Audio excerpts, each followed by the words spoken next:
nessa noite fazer um pequeno estudo da Bíblia sobre o Evangelho, sobre o próprio Evangelho. Qual é a função do Evangelho no mundo? Nós vimos o relatório da moça, o relatório da missão. Ela decidiu fazer missão no estrangeiro, a missão de pregar o Evangelho, levar o Evangelho para tribos indígenas, para lugares onde as pessoas não conhecem o Evangelho. Então, mas qual é a função do Evangelho em nossa vida? Esse é o estudo que nós vamos fazer hoje. Nós vamos ler 3 textos da Bíblia. Nós vamos ler 3 textos, e a partir desses 3 textos, nós vamos responder algumas perguntas sobre a função do Evangelho na vida de uma pessoa. Por que é que as pessoas precisam do Evangelho? Se tem muita gente que vive a vida toda, até envelhecer, sem conhecer o Evangelho. Então, nós vamos ver nesses 3 textos. Vamos abrir a Bíblia, vamos começar lendo os textos. Romanos 12, é o primeiro verso. O primeiro verso está em Romanos capítulo 12. Esses versos vão dar um sentido para esse nosso estudo de hoje. Por que o Evangelho é importante e como ele é útil e necessário na nossa vida. E qual é a função, o que ele vai fazer na vida da pessoa. Romanos capítulo 12, verso 1.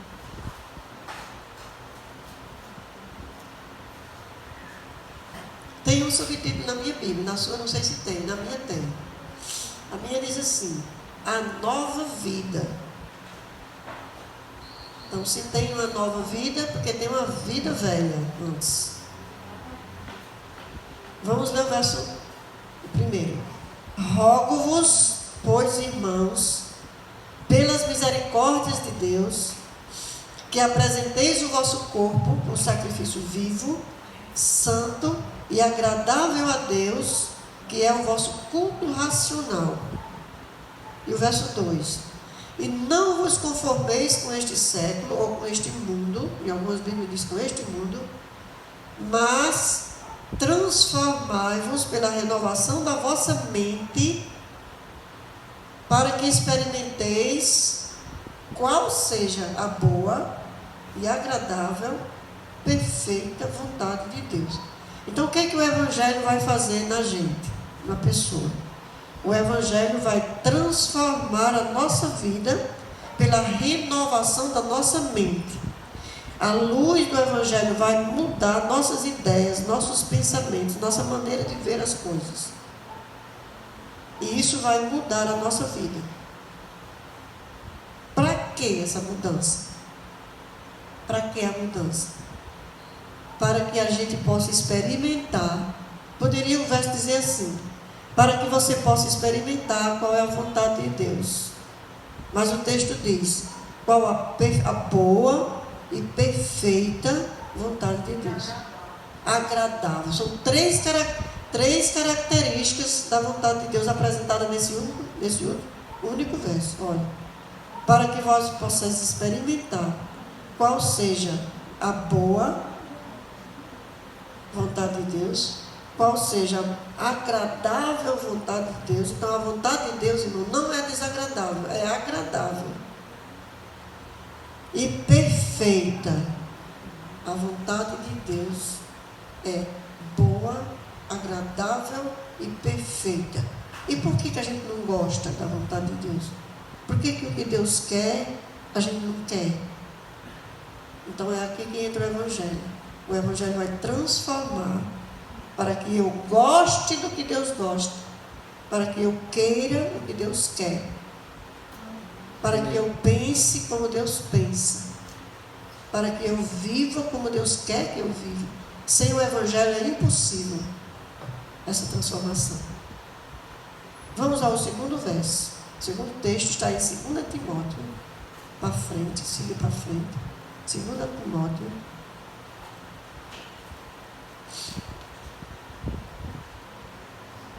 Capítulo 3. Lembre-se que o tema é a função do Evangelho. 3, o verso 16.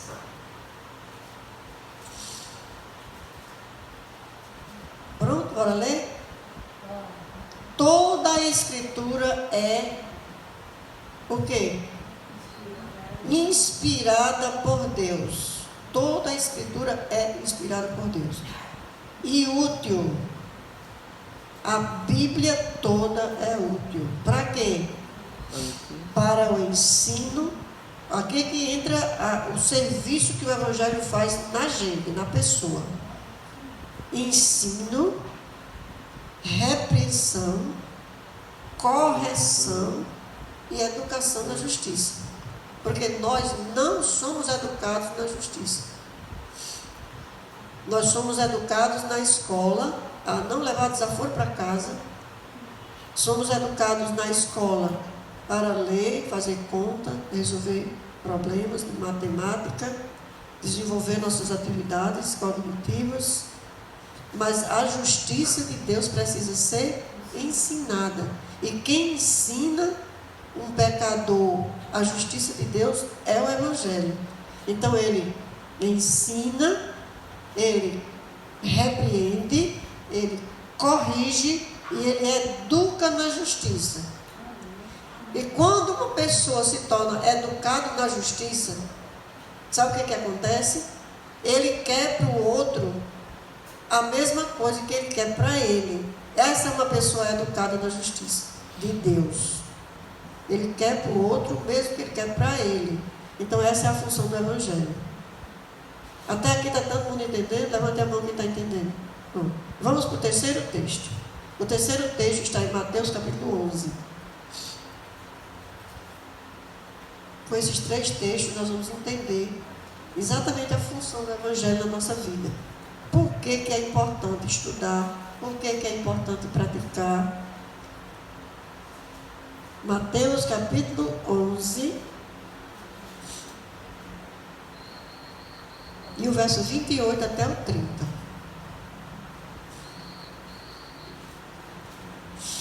Palavras do próprio Jesus. Ali era o apóstolo Paulo falando. Em Romanos, o apóstolo Paulo. Em 2 Timóteo, também o apóstolo Paulo falando. Só que agora são palavras do próprio Jesus.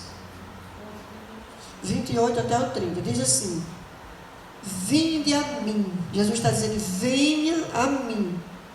Quem é que é para ir a Jesus? Todos os que estáis cansados e sobrecarregados. Você está cansado? Você está cansado de alguma coisa? Está sobrecarregado de alguma coisa? Se não com as coisas corriqueiras da vida, mas você está cansado do pecado, dos efeitos do pecado, dos males que você enfrenta diariamente, que eu enfrento, que todos enfrentamos. Você está cansado desse mundo, desse jeito que são as coisas desse mundo? Jesus está dizendo: venha a mim todos os que estão cansados e sobrecarregados, porque se você vier a mim, Jesus está dizendo, eu vos aliviarei. Jesus nunca acrescenta fardo em cima de fardo, pelo contrário, ele alivia o fardo. No verso 29 ele diz: tomai sobre vós o meu jugo. Você está cansado. Como é que você está cansado e vai receber um jugo? O que é um jugo? Um jugo é uma canga que obriga 2 animais a andar junto. Uma canga de pau que coloca no pescoço de 2 animais, 2 burros, 2 cavalos, 2 bois. Uma canga. Quem é da zona rural, quem já foi da zona rural, sabe que uma canga faz 2 animais andar junto, porque a canga prende o pescoço dos 2, e o que se meter a andar na frente vai ter que arrastar o outro, vai doer, vai pesar muito. Então os 2 têm que andar junto. E geralmente na zona rural, quando se usa esse, se usava, agora tudo é trator, até os agricultores menores se usa trator, hora de trator para arar a terra, mas antigamente no meu tempo era aquele maquinário puxado pelos animais. E aí papai colocava aquela canga em 2 animais, 2 jumentos. E ele ia atrás segurando com a mão naqueles braços, daquelas lâminas de ferro, para cortar a terra para poder plantar. Então aqueles animais têm que trabalhar o dia todo lado a lado, mesmo que eles se odeiem, mesmo que eles tenham ódio um do outro. Eles precisam ir juntos, por causa da canga, por causa do jugo. Jesus está dizendo, você está cansado? Você não aguenta mais? Tanto problema, tanta doença, tanto remédio, tanta consulta, tanto exame, tanta confusão, tanta luta, tanto tudo. Jesus está dizendo, venha e receba o meu jugo, receba a minha canga. Para que é que Jesus coloca uma canga em nós? Para que nós possamos andar lado a lado com Ele. Amém. Não é para a gente ir na frente dele, nem é para a gente ficar atrás. É lado a lado. Ele diz, tomai sobre vós o meu jugo e aprendei de mim. Novamente se referindo ao Evangelho ensina. É a primeira função do Evangelho é ensinar. Jesus disse, aprenda. Aprenda de mim. Por quê? O que é que diz aí na Bíblia? Porque eu sou manso e humilde de coração, e achareis descanso para a vossa alma. Você está com sua alma cansada? Já foi para tanto canto, já fez tanta coisa, já lutou tanto. Sua alma continua vazia e cansada? Pois é, você vai achar descanso para sua alma. Não interessa quantos anos você tem. Se você é idoso, se você é adulto, se você é jovem, se você é criança, tem muita criança sem paz. Tem muita criança agitada, estressada, hiperativa, no pique, a ponto de surtar. Crianças. Então não interessa a idade. Jesus está dizendo, venha. Por isso que eu acho bonito Maria trazer as crianças dela para a igreja. Terá dias que as meninas não estão nem dispostas a vir, mas Maria pega o cipó, passa todas as três para a igreja. Porque precisa crescer nos pés de Jesus, viu, meninas? O pastor que estava aqui nesse distrito, antes de pastor Fernando, e era pastor Diomédio, ele disse que quando ele tinha 10, 11 anos, ele tinha pavor da igreja, tinha raiva da igreja. Ele não gostava da igreja. E a mãe dele, quando amanhecia o sábado de manhã, meu filho, bora para a igreja. Não vou não, estou com dor de barriga, estou com diarreia, estou não sei o quê. Você vai para a igreja, você vai. Pegava o cinto, a mãe do pastor Diomédio pegava o cinto, enrolava, botava dentro da bolsa e dizia, você vai para a igreja, você vai ficar sentado do meu lado. Se você sair antes de mim, o cinto é quem vai resolver na volta. Então ele ia para a igreja, sentava do lado da mãe, sabendo que o cinto estava ali escutando a conversa.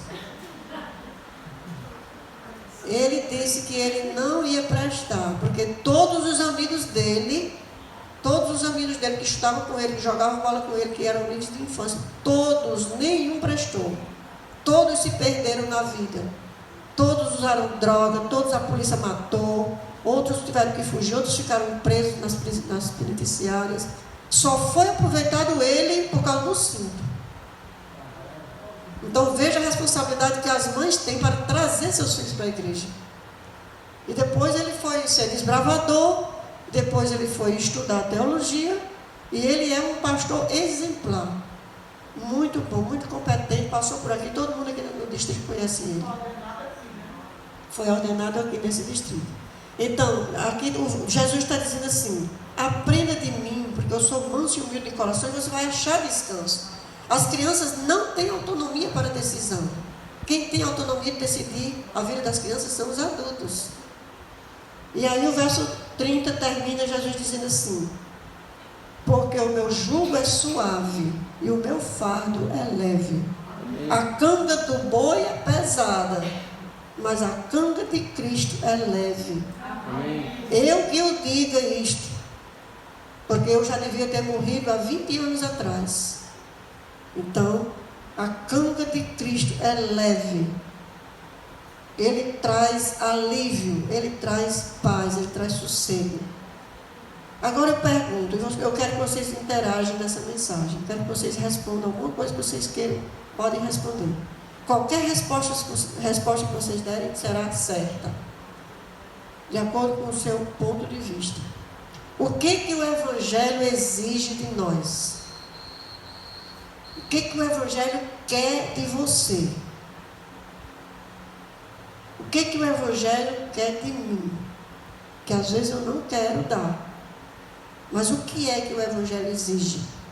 Eu vou citar aqui algumas coisas, vocês dizem se concorda, sim, se não concorda, diz não. Vocês acham que o Evangelho exige obediência, sim ou não? Sim. Pois a resposta é não.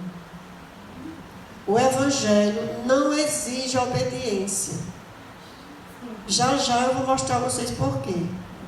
O Evangelho exige sacrifício? Agora vocês ficaram com medo de responder, né? O Evangelho exige sacrifício? Porque muita gente faz sacrifícios, faz promessas de ir não sei para onde, de andar a pé, de andar descalço, de vestir roupa de tal cor, né? Sacrifícios. O Evangelho exige sacrifício, sim ou não? A resposta é não. O Evangelho não exige sacrifício. Agora essa é mais difícil ainda. O Evangelho exige serviço, sim ou não?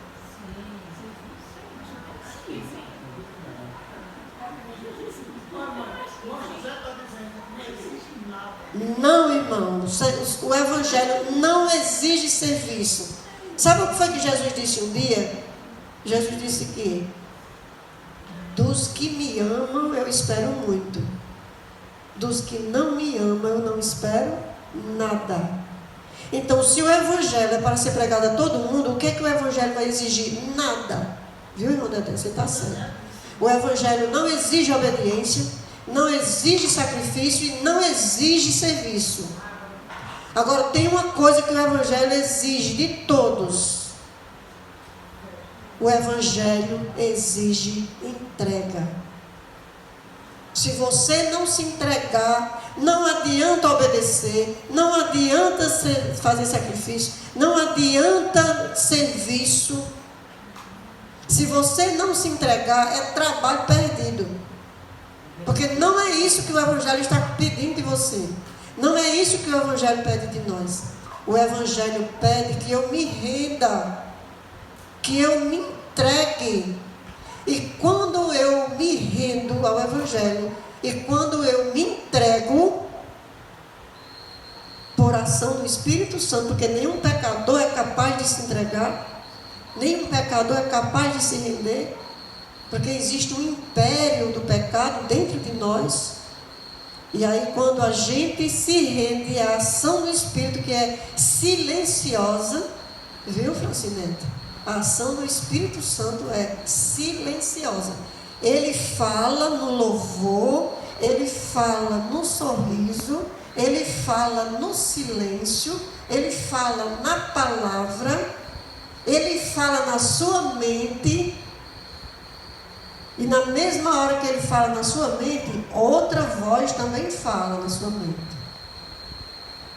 Então, quando a gente entende, quando a gente aceita, quando a gente identifica a voz do Espírito e se rende, o resultado de um pecador rendido, aí vem a obediência, vocês estão entendendo? Aí vem o sacrifício, de subir essa escada, né, com as pernas doendo, com os braços inchados, né, Francisco? Sacrifício para o culto. O que Romanos 12, verso 1 diz assim? Ofereça a Deus seu corpo em sacrifício vivo, santo e agradável a Deus. Isso só tem valor depois que você se entrega. O Evangelho só pede uma coisa de nós: entrega. Quando você se entrega, aí o Espírito Santo vai fazer você obedecer naturalmente. Naturalmente, não é por esforço. Não precisa se esforçar para obedecer, porque você não vai conseguir. Ninguém consegue se esforçar para obedecer. Se esforce para se render. E aí você vai fazer sacrifício, você vai prestar serviço, como resultado dessa rendição. Eu sempre, quando faço evangelismo na rua, gosto de contar uma historinha, e veio agora na mente, eu vou contar para vocês o que é se render. É a história do escravo. No tempo da escravidão, todo mundo sabe que escravos eram vendidos como mercadoria. As pessoas eram vendidas como mercadoria. E um senhor de fazenda foi comprar escravos em outra fazenda, aqui no Nordeste. E aí ele estava precisando de muitos escravos para fazer uma colheita e foi comprar escravos na fazenda de outro senhor. E quando chegou lá, ele viu aqueles escravos brutamontes e gostou de um. E o dono dos escravos separou uns escravos mais finos, mais franzinos, mais magros, mais jovens, mais limpos. E tinha aquele escravo bruto, cheio de marcas no corpo, mas não era tatuagem, era marca de surra, marca de peia. Todo cortado, todo lapiado, todo cheio de cicatriz, emburrado, encostado que nem um touro bravo no tronco. E aí o comprador de escravos perguntou para o vendedor, disse: quanto é aquele escravo? Aí o dono dos escravos disse: olha, eu conheço você, você é meu amigo, eu vou ser sincero com você. Não compre aquele escravo, porque aquele escravo não presta. Aquele escravo não serve para nada. Ele é daquele jeito ali, só de apanhar. Ele vive mais no tronco do que solto. Porque ele não paga a comida que come. Ele não faz, não obedece, ele não faz nada, ele não presta para nada. Leve esse daqui, que é um servo muito bom. Esse daqui é altamente competente, que é muito inteligente. Esse é trabalhador demais, esse é muito companheiro, é fiel. Leve todos esses que você queira, mas aquele eu lhe recomendo que você não leve. Ele não serve, vai só dar dor de cabeça. Mas o comprador se engraçou dele, sentiu compaixão para aquele ser humano. E aí o comprador disse: não, mas eu quero ele também. Eu vou levar esses aqui, mas eu quero ele também. E o dono disse de novo: olha, você não leve. Esse escravo não presta para nada. E aí depois o escravo se virou para o comprador e disse assim: o que ele está dizendo é verdade. E eu aconselho você a não me comprar, porque eu não vou trabalhar para ninguém. Aí foi que o comprador se interessou. O comprador disse: eu quero ele. Você vende por quanto você vende ele? Aí o dono disse: olha, ele não tem valor nenhum. Ele não tem valor nenhum. Seria um favor que alguém levasse ele daqui, mas que não seja você. Aí o comprador disse assim: o seu melhor escravo custa quanto? Vocês conhecem essa história demais. Quanto custa o seu melhor escravo? Aí o dono da fazenda disse: olha, o meu melhor escravo eu não vendo ele por preço nenhum, porque ele é o meu homem de confiança, ele é meu mordomo, é criado na minha casa, é como um filho, eu não vendo ele por preço nenhum. Aí o comprador pleiteou, negociou. Mas se por acaso você fosse vender num aperto, num aperreio, por dinheiro, você tivesse que vender, você pediria quanto pelo seu melhor escravo? Eu disse: nem sei, mas deu um chute assim, bem louco, Talvez num aperreio mesmo muito grande, se não tivesse outro jeito que eu tivesse que vender ele, talvez por tanto. Aí disse um valor bem alto. Aí o comprador disse: pois esse valor eu vou pagar por aquele. Mas você está louco, você ficou louco. Resumindo, ele comprou aqueles 10 escravos bons e o ruim. E aí o escravo disse assim: você vai me levar, mas eu não vou fazer nada, vou trabalhar para ninguém. Se você me bater, se você me matar, você vai estar fazendo um favor, eu não vou trabalhar. Aí eu disse: não, mas vamos junto. Aí levou para a fazenda, quando chegou lá, levou eles para a senzala, lá onde os escravos viviam e dormiam. E aí o dono dos escravos disse: olha, chegou uma levada de escravos novos, que é para ir para a lavoura amanhã. E esse escravo aqui, vocês não perturbem ele não, deixem ele em paz. E não, vocês vão comer, vão dormir, e de manhã a gente conversa.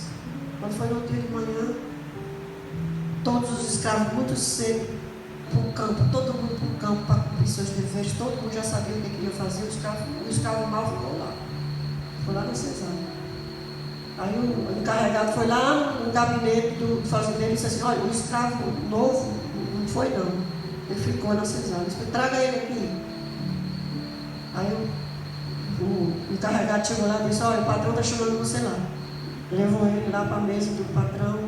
Quando ele chegou lá, na frente, com a cabeça baixa, os punhos fechados, disse assim, olha, eu disse que eu não ia fazer nada, você me trouxe porque você quis. Eu disse que eu não ia trabalhar. Aí o dono da fazenda deu um papel a ele, enrolado, teve um diploma, né? Enrolado um canudo, uma folha grossa. Disse, olha, isso aqui é a sua carta de alforria, é a sua carta de liberdade. Eu comprei você para libertá-lo. Eu não quero que você faça nada para mim, eu quero que você pegue essa carta, vá embora para a cidade, vá viver sua vida do jeito que você quiser viver. Aí ele disse, você está me libertando? Sim, você é um escravo livre. Hoje você não é mais escravo de ninguém. Com essa carta você é um cidadão livre. Pode pegar essa carta e pode ir embora viver sua vida. Aí o escravo pegou aquela carta, aquele rolo de papel, e tirou no meio do mundo. Caminhou, até meio-dia, um monte de fome. E eu vou para onde? Eu vou fazer o quê? E caminhando. No final do dia ele parou já exausto, muito suado, com fome. Sentou-se embaixo de uma árvore, com aquele papel na mão, ele abriu o papel, não sabia o que era um ó. Aí ele disse, mas para que me serve isso? Eu não sei fazer nada, eu não sirvo para nada. Na cidade todos vão ter medo de mim, ninguém vai confiar em mim, ninguém vai me dar uma função, nem das mais simples. Ninguém no mundo me trataria como aquele homem que me libertou. Ele enrolou aquele papel e voltou. Quando chegou em casa, lá na casa da fazenda, morto de fome, disse, eu quero falar com o dono. Aí o encarregado foi lá, disse, o escravo voltou. Aí o dono disse, traga ele aqui. Ele entrou, botou o papel em cima da mesa e disse, esse papel não significa nada para mim. O homem disse, mas você é livre agora, você não é mais meu escravo. Ele disse, pois é, agora eu vou trabalhar para você. O resto da minha vida eu vou trabalhar para você. Porque agora eu sou livre. É isso que o Evangelho faz. É isso que o Evangelho faz. Não adianta se esforçar para ser bom, porque nenhum de nós presta para Deus, nenhum de nós. O Evangelho faz você reconhecer que você é pecador, que você não merece ser salvo, que o que você merece é a perdição, é um lago de fogo. O Evangelho faz você reconhecer isso e reconhecer também o preço que Deus pagou por você, o preço, o valor de Jesus Cristo, que é inegociável. A coisa mais preciosa do céu é Jesus. Tem até uma música que nós cantamos que o céu é Jesus. Sem Jesus, para que o céu? Para que vida eterna sem Jesus? Deus pagou por mim o preço de Jesus. Jesus, quando morreu na cruz, ele morreu para dizer para você que você é livre. Amém. E você é quem sabe o que é que você vai fazer com a sua liberdade. Aquele escravo soube o que fazer com a liberdade. Ele disse, eu vou trabalhar voluntariamente enquanto eu viver. Um dia eu fiz esse voto. Um dia eu disse para Deus, Deus, se o Senhor me curar, porque eu estava desenganada do médico, disse, se o Senhor me curar, eu disse, às 2 horas da tarde, atrás da porta do quarto de Angelina, se o Senhor quiser me curar, o Senhor pode me curar. Se o Senhor não quiser me curar, eu vou morrer. Os médicos já disseram que eu vou morrer. Em 2 anos eu vou morrer. Isso foi em 2006, dia 4 de abril de 2006. O médico me desenganou. E eu disse a Deus, se o Senhor quiser me curar, o Senhor pode me curar. Mas se o Senhor me curar, eu vou viver para o Evangelho. Eu vou servir voluntariamente. Não é porque o pastor diz para eu fazer nada. Não é porque a missão diz que eu devo ir. Eu vou porque sou livre. Eu vou porque sou livre. Eu faço porque sou livre. Porque o Evangelho me libertou. O Evangelho fez eu ver que eu não valia nada. E Deus pagou por mim o preço de Cristo. Amém? Quem faz você entender o Evangelho é o Espírito Santo. Pessoas inteligentes, formadas, doutores, mestres, advogados, médicos, engenheiros, militares, políticos, governantes, pessoas da alta sociedade não entendem o Evangelho. Na Bíblia nós temos exemplo de pessoas importantes, líderes da nação, como Nicodemos. Nicodemos não entendeu o Evangelho. Jesus disse: quem não nascer da água e do Espírito não entra no reino de Deus. Nicodemos não entendeu. Nicodemos não entendeu o Evangelho, muito embora ele fosse um líder religioso. Você quer ver outra pessoa que também não entendeu? O faraó do Egito não entendeu o Evangelho. Pilatos, o governador romano, não entendeu o Evangelho. Jesus disse a Pilatos: você não tem nenhuma autoridade sobre mim, se do céu não te fosse dado, porque o meu reino não é desse mundo. Pilatos não entendeu. E Pilatos era o governador da Judéia. Pilatos não entendeu.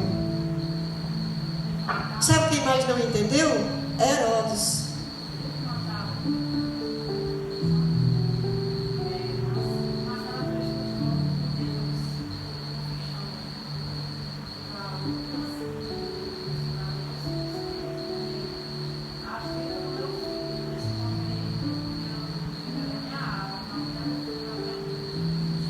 Amém.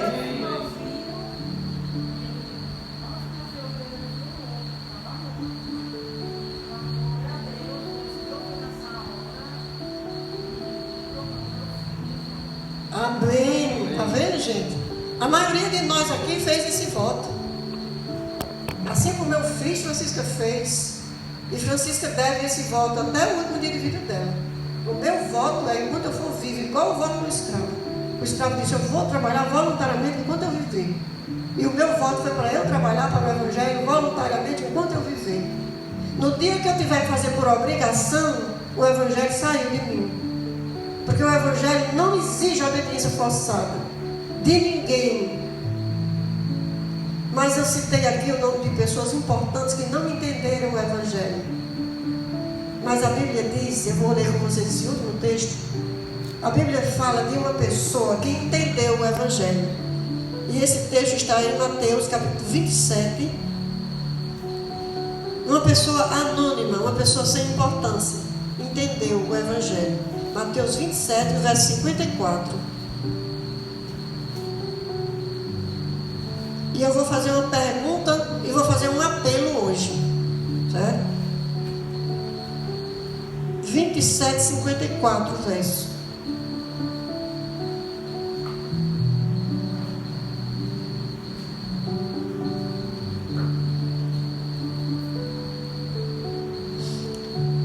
Diz assim: o centurião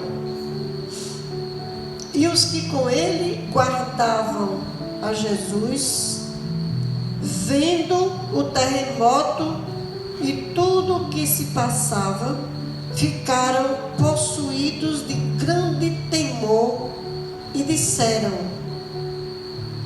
eles disseram: verdadeiramente este era o Filho de Deus. Essa revelação é a revelação de alguém que entendeu o Evangelho. Quem entende o Evangelho entende Jesus. Jesus é o Evangelho em pessoa, a verdade em pessoa, a vida eterna em pessoa, a Bíblia em pessoa. Jesus é tudo nele. E aqueles homens, aqueles guardas que estavam guardando Jesus ali, aquele exército, aquela patrulha, sob o comando daquele homem, daquele centurião. Centurião, o nome já diz, é uma pessoa que comanda 100 soldados. Por isso é tipo de centurião. E eles ficaram apavorados com o terremoto que aconteceu na hora que Jesus morreu. E aí eles compreenderam. Opa, aqui não é normal, este é verdadeiramente o Filho de Deus. Então eu pergunto, você já entendeu o Evangelho? Você já entendeu o que é que o Evangelho quer de você? Já entendeu? Diga para você mesmo se você entendeu. Agora vem a outra pergunta. Você já se rendeu diante do Evangelho? Você já se entregou para dizer assim, pronto, Senhor, até aqui eu já fiz tudo o que eu podia fazer, agora eu vou deixar o Senhor guiar. Por que será que às vezes as pessoas precisam estar destruídas para poder dizer isso?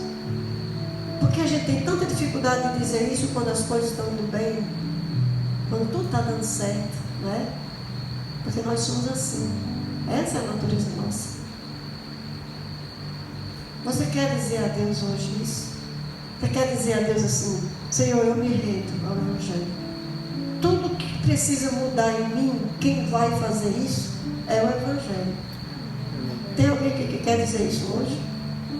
Aquela cura que eu tanto preciso, quem vai realizar é Deus, através do Evangelho. Eu tenho que estar com os olhos na palavra de Deus. A palavra vai transformar minha mente.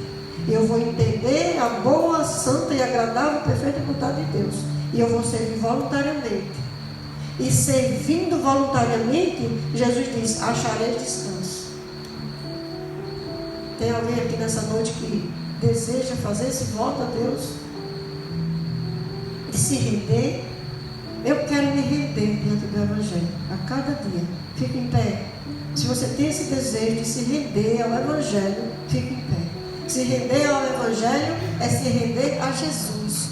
É deixar Jesus colocar o jugo dele em nossos ombros. Para a gente andar lado a lado com ele.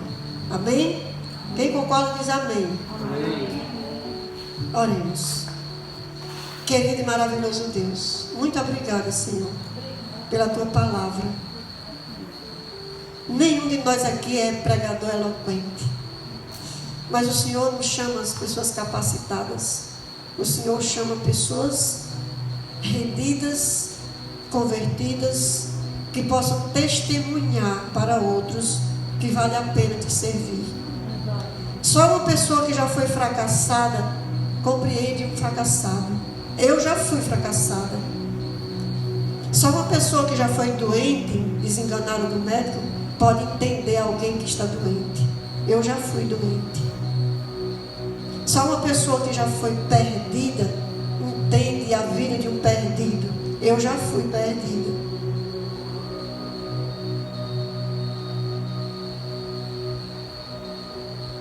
Senhor, que o Evangelho encontre espaço em nossa vida.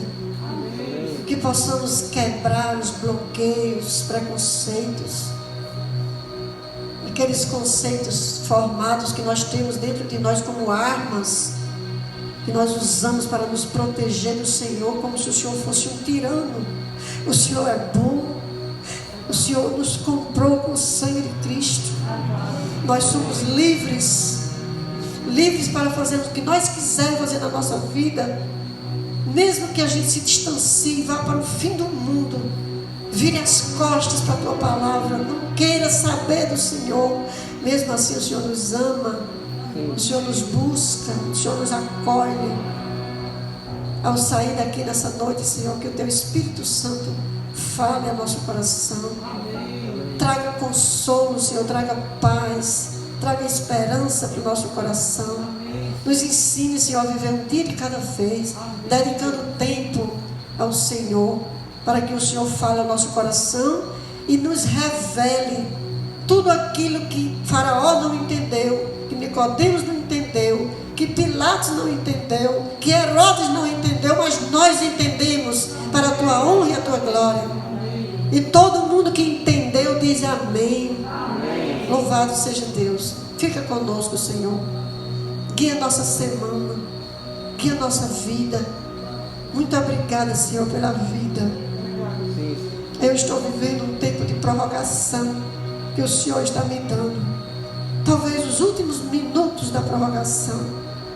Mas eu quero fazer um gol de placa. Eu quero quero ir até o fim, Senhor.